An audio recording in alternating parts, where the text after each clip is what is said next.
interesting. They're about the size and shape of a golf ball. And most of the human eye is a hollow structure. When you look at an eye, there are two structures in it that bend light, two things that bend light. The first is the clear cover on the front of the eye, which is the cornea. And it's kind of like, it's the thing you see out through.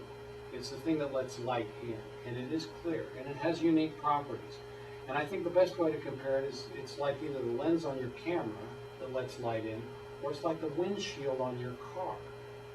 It's the thing that light hits first as it comes to the car, and it's the thing that lets light come in. And it's important because 75% of the eye's light bending capacity exists in that clear cornea. That's where the action is mostly. Corneas have unique properties, which we'll discuss a little later, that make them different than other tissues in your body.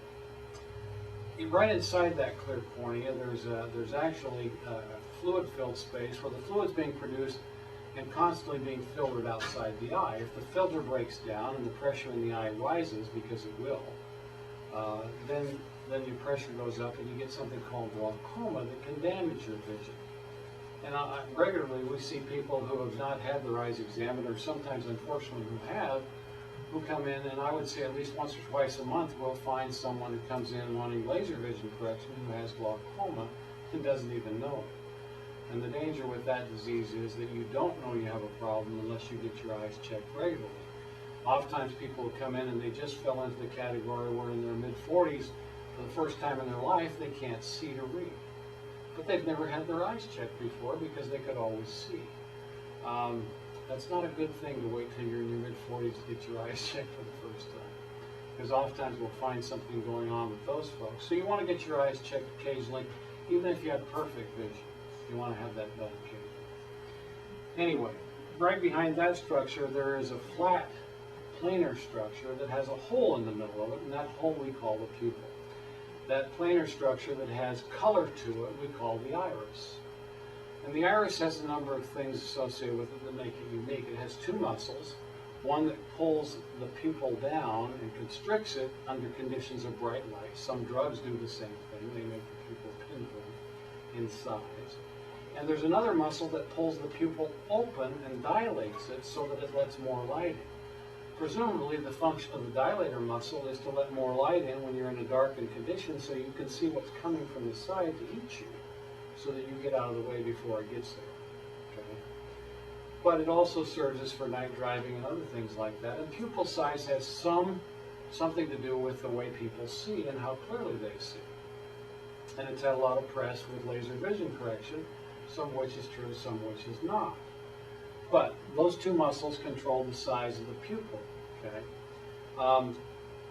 The other thing that it does is it lets certain amounts of light in that allow you to see under certain conditions. Now, we want light to get through that pupil so that it gets to the back of the eye, because in the back of the eye there's a very thin nerve structure called retina, which covers the entire inner wall of the eye.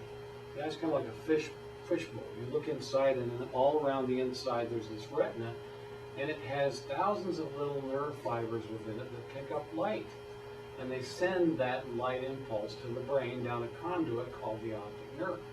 The optic nerve's in the back of the eye, right back here, and it's about the size and the shape of this end of my pen. It's about that long, and it's about that big around. And within that nerve fiber, or within that optic nerve, there are 1,100,000 nerve fibers approximately in each eye, sending light impulses into your brain. When we look in the back of your eye as an eye doctor and look back there to see the structures that are back there, we're actually looking at nervous tissue that's part of your brain. So a good eye exam with the look at the back is actually looking at your brain. Come on in, look. And it's the only way we can get a real good look back there. It's a lot easier than neurosurgeons look, where they drill a hole in your head and look at your brain. It tells us a lot about your neurologic health. The vessels that come into the eye from the brain also are about the same caliber and diameter as the vessels that feed all your major organs. So it tells us a lot about your vascular health when we look back there. And almost every systemic disease you can name has an eye manifestation. So eyes tell you a lot. The other structure in the eye that has something to do with the way light bends is the crystalline lens. The lens inside the eye sits right behind the iris. And it's a flexible structure. It moves up and down, in and out. Okay? The lens is responsible for about 25% of the eye's ability to bend light. Now remember, 75% is in the cornea, 25% is in the lens. The lens, though, is unique. The cornea doesn't bend, but the lens does. When you're born, as a little child, or when you're just after you're born, the lens is actually, more or less, it's like a saran wrap baggie that's full of these lens proteins. When you're born, though, those proteins are liquid. It's like a baggie full of water. It's attached to the eye wall through a series of little, they look like trampoline wires. They go all the way around. They're called zonules, but that doesn't matter. What really matters is they're attached to a muscle. And when a little kid wants to see something up close, all they do is hold it here. That muscle constricts, pulls in, okay? And the process of that muscle pulling in causes those zonules to relax. They become flaccid or weak. And that weakening allows the lens to round up like a ball because its natural shape, the shape it wants to assume, is like a ball. And the more round it gets, the closer little kids can hold things to their nose and see them clearly. And it drives their mothers crazy. Because just doing this to look at my fingers to show you that gave me a little pain right here. Okay? And so when mom holds things that close, it makes her forehead ache, and she thinks it must make, well, that poor little kid doesn't know what they're doing. But they don't care. They can't feel anything. It doesn't matter to them. They can hold things here all day, and it makes no difference at all. Because without any effort at all, that lens becomes a ball, and they can hold it here. Now something happens. About the age of 8, the proteins within that saran wrap baggie, that lens capsule, as they call it, begin to stiffen. And from the age of 8 till the age of about 70, they continue to stiffen. And they get a little stiffer with each passing year. When it bites you, it's somewhere between your 38th and 48th birthday. Because within the range you need to do your near work, that's about the time you begin to notice that what used to be good here is a little better there. Okay? And in bright light, it's okay up here. When you're tired, it's not okay even here. If you're trying to read in bed at night and you're doing this all your life, you're not doing it anymore. Okay?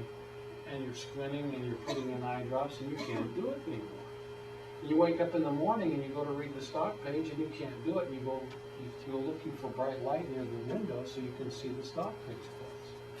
And that's all part of the process of this lens protein mass stiffening.